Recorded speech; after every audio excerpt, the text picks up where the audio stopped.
Hey there, everybody. It's Cameron Morsey coming to you again live with another question and answer session on leadership and management.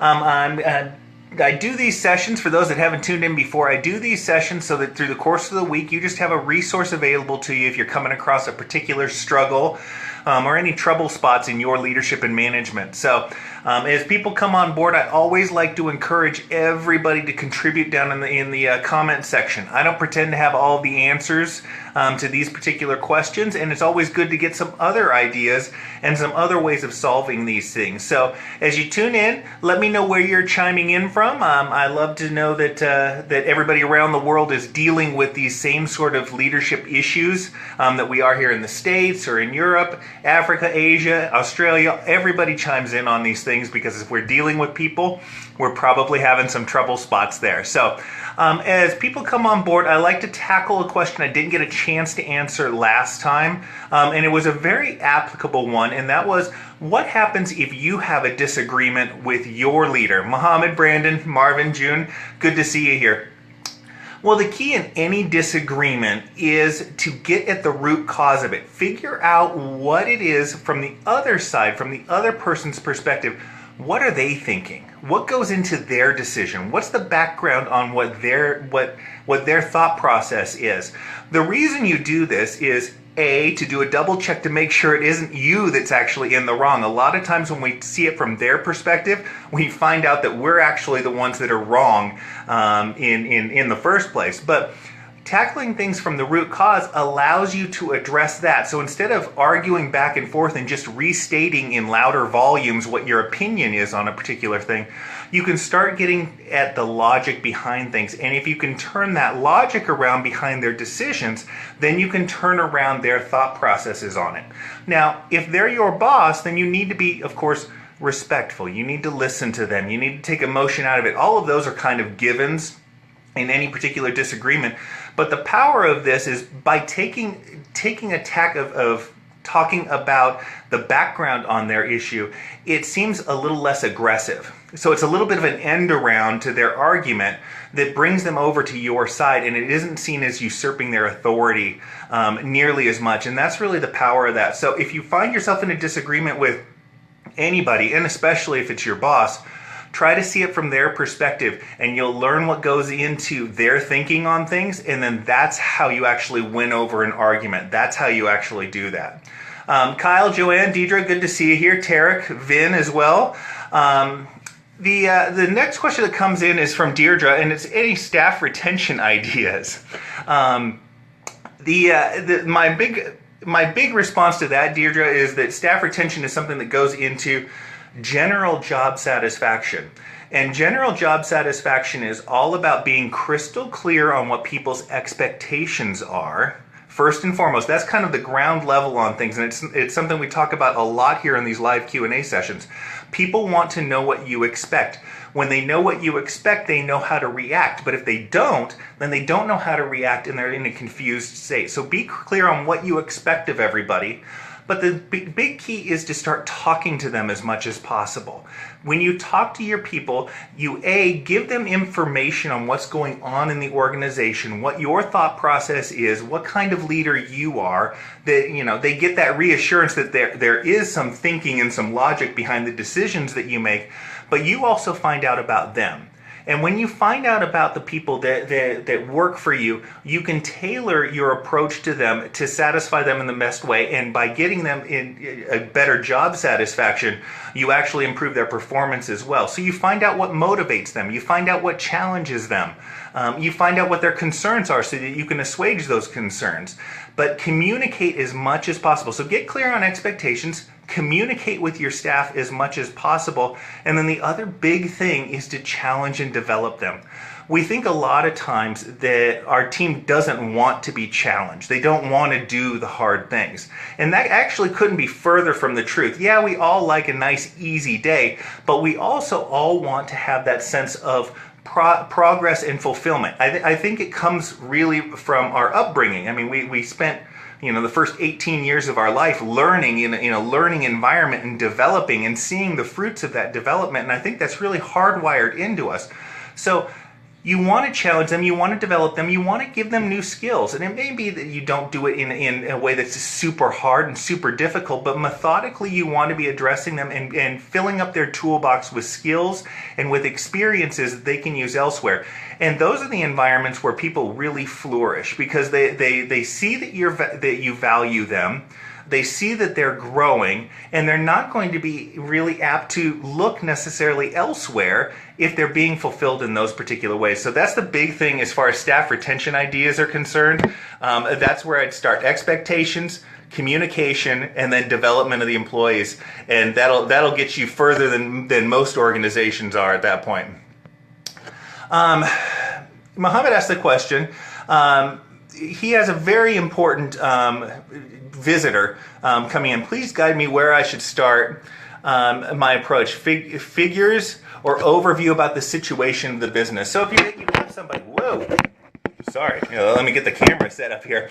So if you have somebody coming in, first of all, I would have asked your boss ahead of time. If you have somebody coming in this afternoon, you don't have a chance to ask where you should start. Do they want the overview, or do they want to dive right into the figures? Because it could be either or.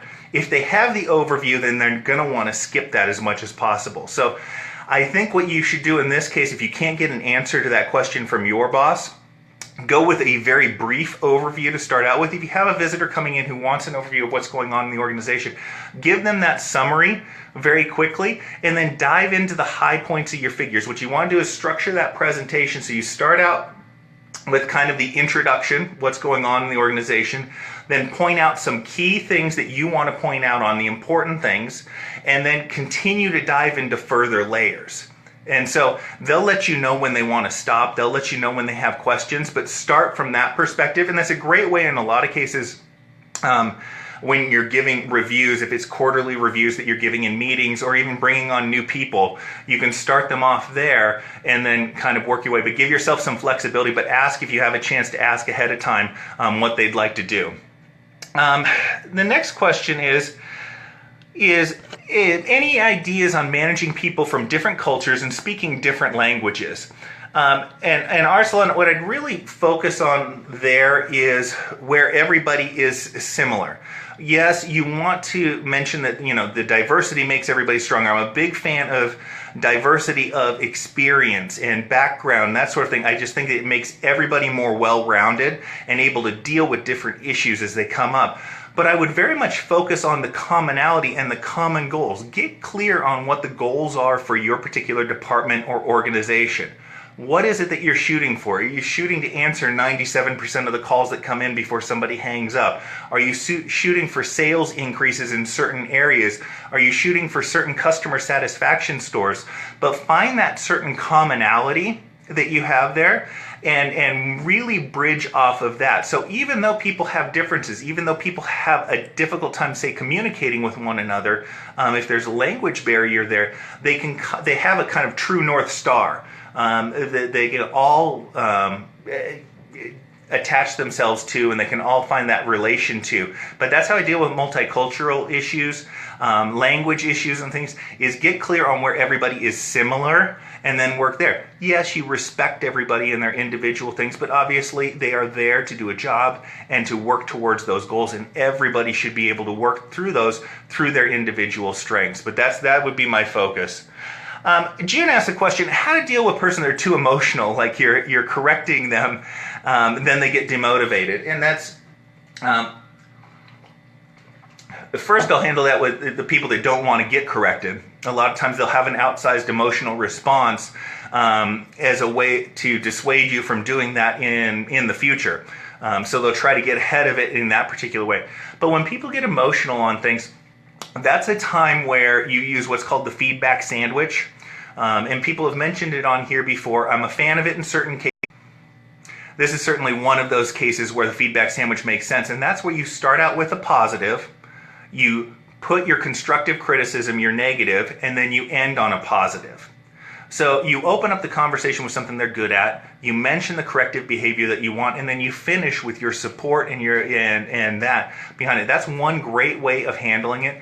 The other way is to make sure that you're being just very logical on things. So you try to activate the logic side of their brain as opposed to the emotion side of their brain.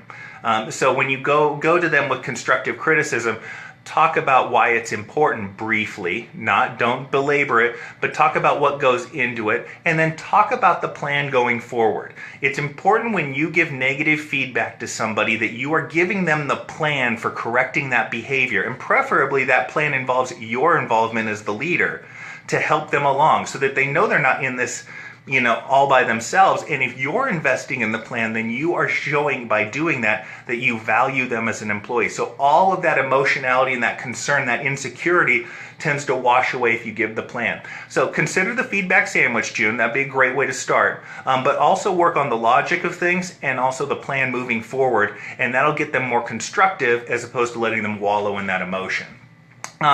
Marcia asked the next question. How can you get each manager to understand how important it is to communicate in the workplace, even when they seem to not get along? I think that's probably the most important time, actually, to communicate things. And Marcia, again, I would come back to when you're dealing with disagreements among supervisors, come back to that common goal. So people are not going to get along, and you need to get real with them as well. You're not going to get along with everybody that you work with. However, the expectation is that you have a working, productive relationship with them. And that's built on those common goals. So you need to talk through things if you're going to reach those goals. You need to get over the disagreements. You need to get over the misunderstandings, and the way to do that is to communicate.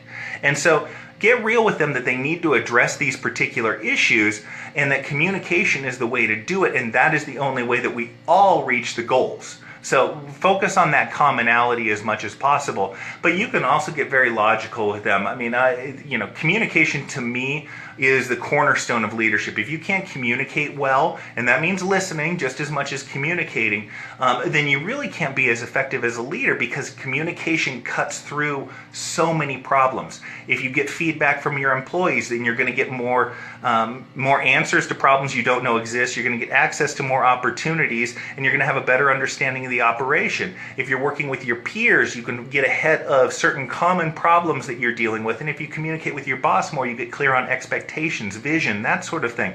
But communication gets through so many problems on things, and that would be one of the things that I would focus on. When in doubt, on almost any issue in leadership, communicate. That's the way to get through it.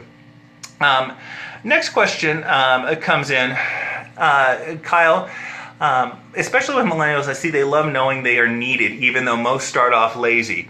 It goes back to just being clear and concise with showing them what you want, and keep going on other tasks. And I popped in on this. It's a little bit more of an answer. And Kyle, I really appreciate you throwing in your 2 cents on the prior question. I love it when everybody comments below, because, again, the more ideas, the more answers we get, the better we are all going to be. But Kyle, one thing that I say is that millennials have really just tapped into what all employees have always wanted, but didn't have the guts or the entitlement, if you want to take a negative point, to really stand up and say, I want. They love to know that they are needed. Every employee should and always should have known that they were needed on things. Millennials point out so many of these things. They want flexibility in the workplace. I want flexibility in the workplace. I'm not a millennial, and I suspect that my father and grandfather wanted flexibility in the workplace either, but didn't demand it or feel entitled for it. So a lot of the things that we have always wanted as employees, millennials are standing up and demanding. Now, for what reason they're doing that, I won't get into those details, but so many of those issues that people mention in regards to millennials are issues that we all had and we all need to deal with as leaders, and they're just calling us out on it as leaders. It's my 2 cents on millennials. Mona asked the question, how to manage students in class, and that is get them interested. Whether it's, whether you're a teacher leading students, through learning. A lot of us deal with this from a training perspective. Getting them interested in things and making it lively. What you don't want to do is you don't want to be up there droning on and on. And this goes for any leader who's conducting a meeting. You don't want to get there droning on and on. You want to get to the point, and you want to get to the application as much as possible and as quickly as possible. When they see the application for what they're learning, they are going to be more engaged in the learning and learning better. So take them through scenarios. Take them, real life scenarios if you can find them, if you have access to those. But that's the real key to managing students and keeping them engaged in learning, or whether you're training anybody as well. Charlene, Mohammed, good to see you here again. Janine asked the question, why is it that management prefers to hire degrees over experience? It seems to be a more common practice. I don't understand why they would rather keep a no experience person over an exceptional one. And I disagree actually with the practice of hiring degrees.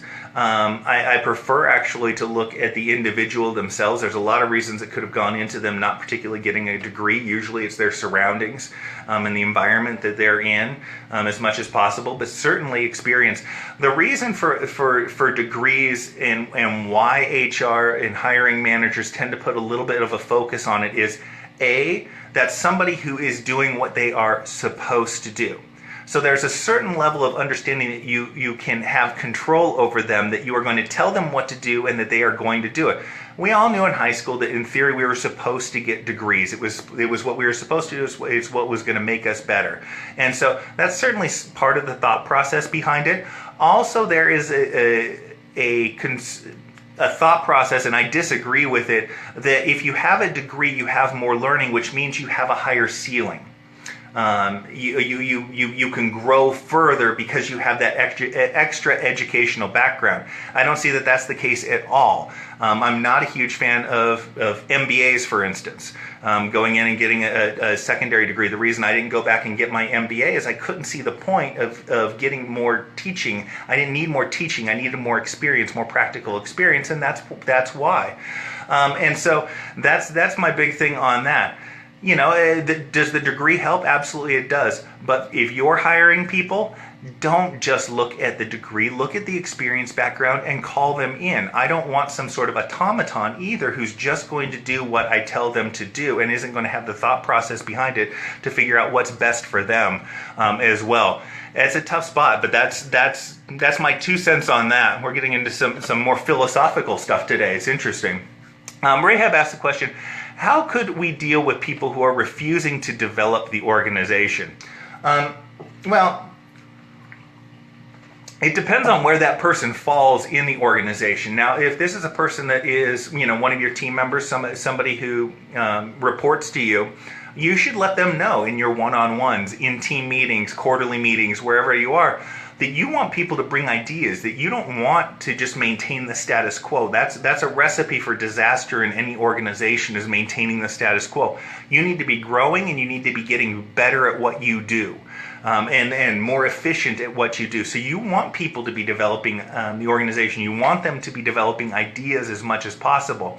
Now, when you talk about, say, peers who aren't developing their organizations, what you can do is you can throw out your 2 cents.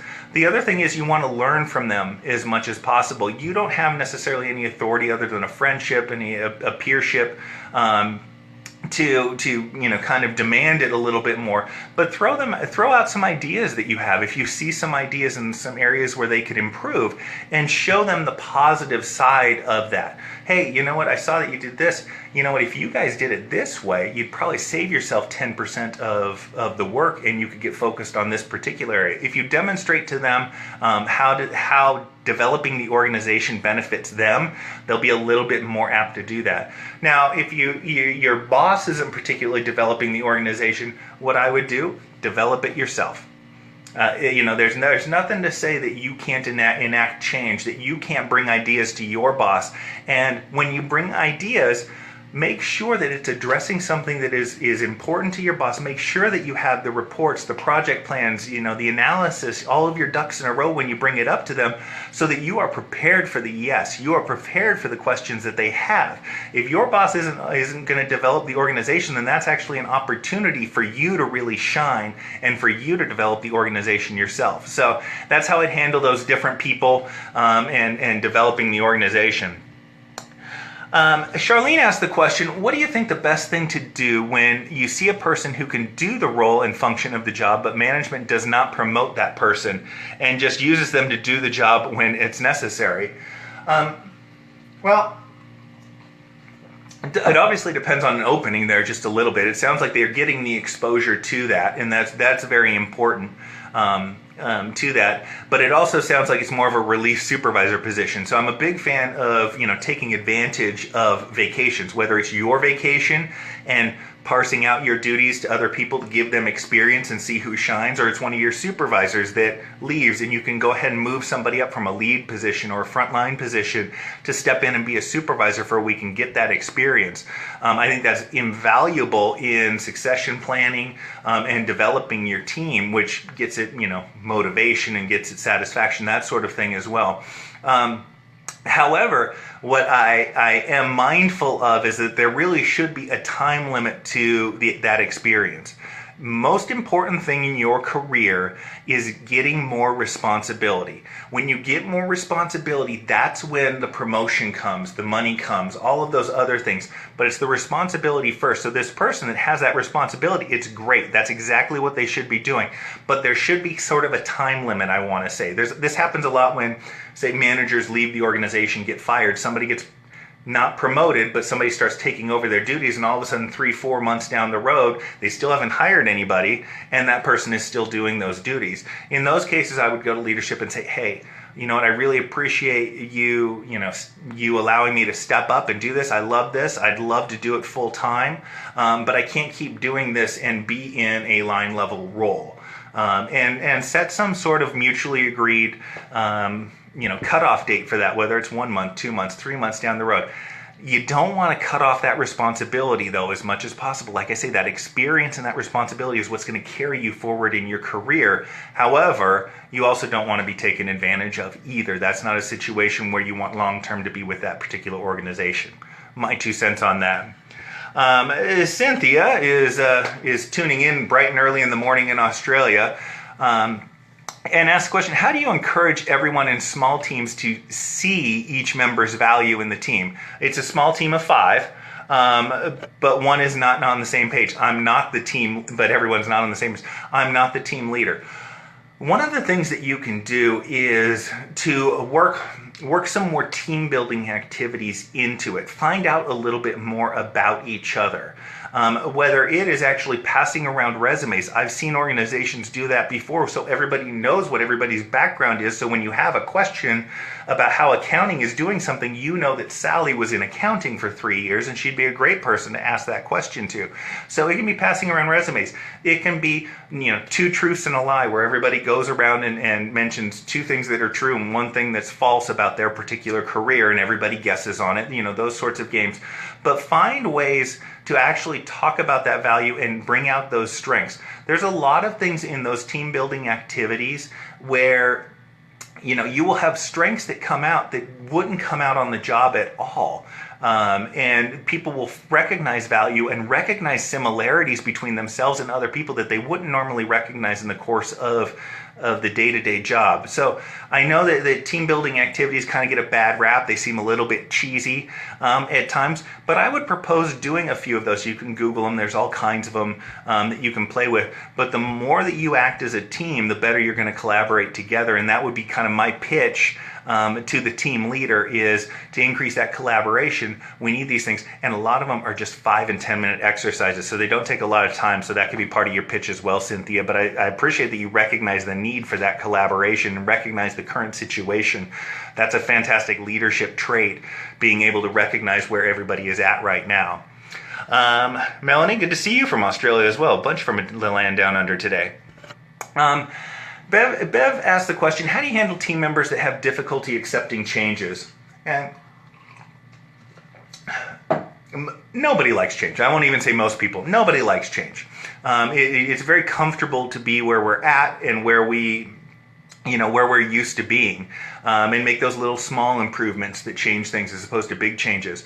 And one of the main reasons is that we don't know what's going to happen after the change. There is the fear of the unknown, and that's what you want to tackle as much as possible when going through change management, Bev. You want to get as transparent as possible as to why the change needs to take place, what went into the decision to make the change, what the plan is before, during, after the change, and what you're expecting after the fact. So get as clear as humanly possible on everything that's surrounding the change, because that tackles that fear of the unknown. Also, make sure to highlight and spend a little extra time talking about the benefit that everybody is going to get out of the change when it's all said and done. That's another essential aspect of change management, is keeping them focused on the prize. You know what? It's not fun going through change. Everybody has to go through a brand new learning curve where they're learning to do things in a different way. And if they can keep an eye on the prize, then it makes all of that extra work that they're doing so much more enjoyable, or at a bare minimum, at least tolerable. Next question comes in. Alan asks, when you don't get the people you want in your team and you don't get enough resources, how can you still get things done and be a good leader? And Alan, that's a situation almost all of us find ourselves in. I like to say that if we were given all of the time and all of the resources and there weren't any problems, nobody would actually need any leaders or managers in any of these organizations, because they just function. So much of leadership is making do with not enough resources or not the right resources to necessarily get the job done. So in the case of getting the wrong people, really take a hard look at what the strengths and weaknesses are of those team members and see how you can, be flexible with the job duties and everything else to take the biggest advantages of those strengths and minimize those weaknesses as much as you possibly can. That's a huge portion of it. The other thing that you need to do is you need to prioritize. I know you need to get things done, but make sure that you're getting the most important things done. When you don't have the resources, and this again goes back to time management, you can't possibly get everything done that is on your plate, because it will magically refill with other things that you didn't think you'd have time to get to, but now all of a sudden you do. You're never going to have enough time to get everything off of your plate, but you can spend time getting the most important things off of your plate. So focus on the strengths and weaknesses of your team, and then focus on those things that are most important to your organization. And that'll kind of see you through that rough patch. But also, Alan, know that in leadership, it's tough, but we all deal with those situations where we don't have the resources, the perfect resources for to do the job. What could be the best practice of a good leader in dealing relationships in dealing with their staff?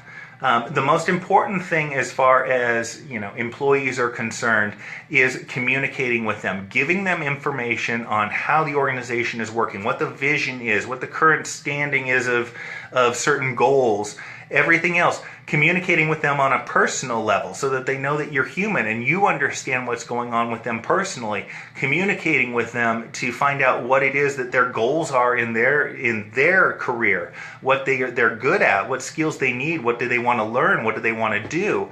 But also listening is just as important. So communication is really the key in leadership. You don't work, through your own hands. You work through the hands of all of your people. And to do that effectively, you need to understand them, and you get that understanding through communication as much as possible. So talk to them as much as you possibly can. If you don't feel like you're over communicating, then you're not communicating enough. Just keep that in the back of your head. Next question, Charlene. I see that Charlene pipes in with exactly what my suggestion was on that. Thanks for that, Charlene. Joanne asked a question: how do you get manager's attention when he is always not available? Doesn't return phone calls or return emails. In those cases where you can't get the attention of the manager and you are trying to utilize different methods, that's one of the big things that I recommend is people say, hey, my manager's never here. Well, send them an email, send them a text, and see if they respond in that way. Maybe that's their preferred method of communication. In cases where you have tried all of those things, try them one more time and then make a decision yourself. In those cases where, a decision needs to be made, say, hey, I tried calling you multiple times. I tried emailing you and I didn't get a response for the last 2 days on this. I needed to make a decision. And so this is what I did. And this is why I did what I did.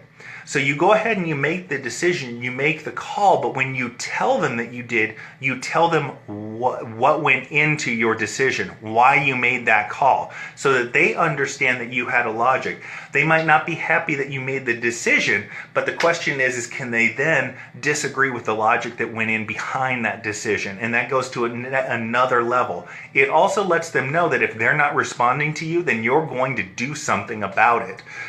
which may get a little bit more of a response in the future. You risk, just a little bit rubbing them the wrong way on something, but it's worth at least trying 1, 2, or 3 times to see whether you can actually get some forward progress, because I know that's hugely frustrating when you want to get something done and you can't because somebody isn't there.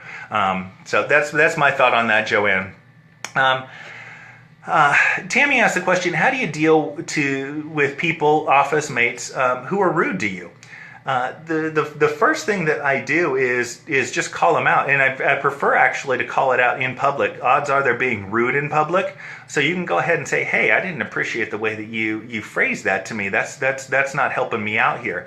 If you're not comfortable with that little bit more of an aggressive approach, you can pull them aside later on and say, "Hey, you know what? I really would have appreciated if you would have posed this to me in a different way," or, "Hey, I'd appreciate when I spoke to you if you actually responded to me."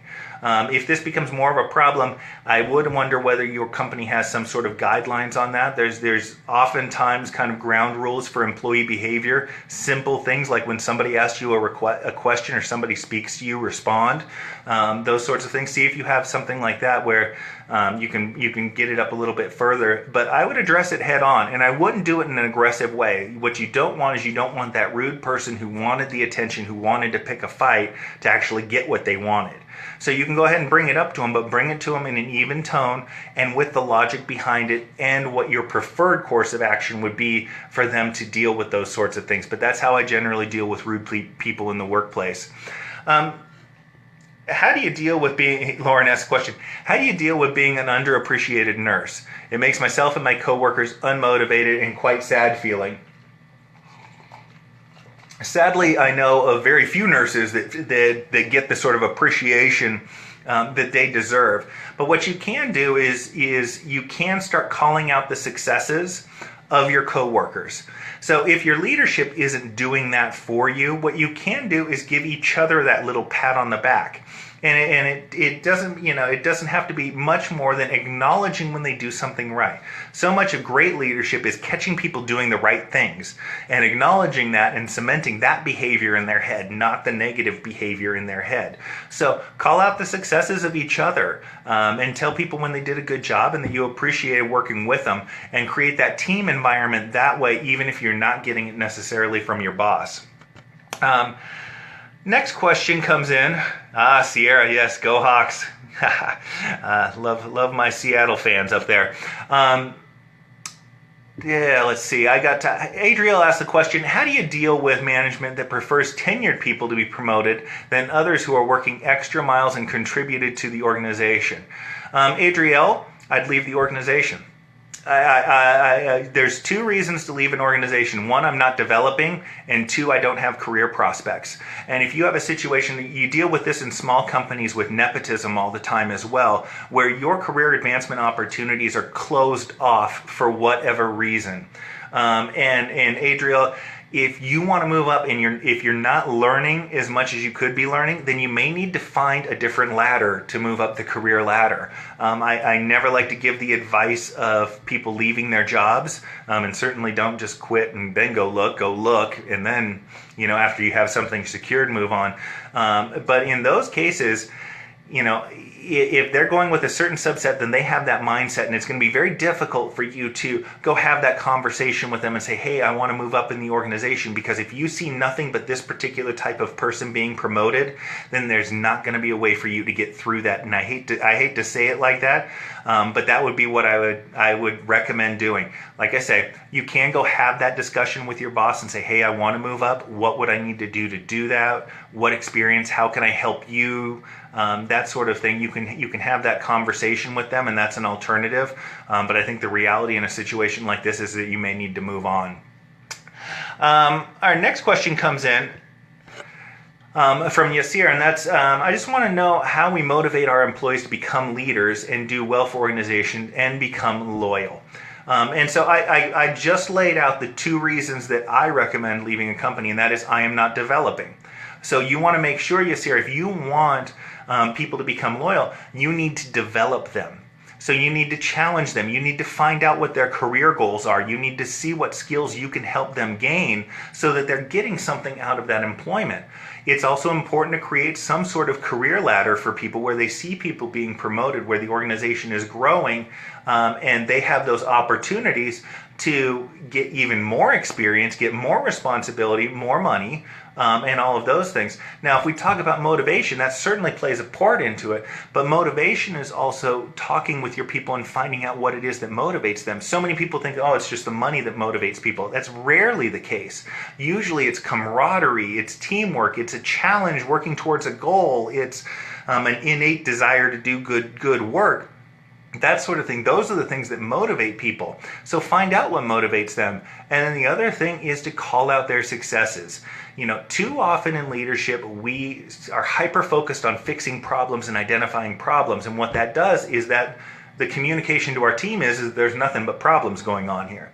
And so what you need to do is you need to balance that out with some discussions about the successes that are going on and how everybody is being successful and catching people doing the right thing. But that's helpful in motivation. And then if you get those other things right in motivation, then you also naturally help your employee loyalty as well. I'm going to actually drop off here. I've gone a little bit long today, but I will drop down into the comment section. I know I didn't get to all the questions today, so I'll go ahead and respond to those in the comment section down below, so look for those. I really appreciate everybody who is chiming in with their ideas. That makes this session so much more valuable. And until next week, I'll talk to you then. Bye-bye, everybody. Thanks.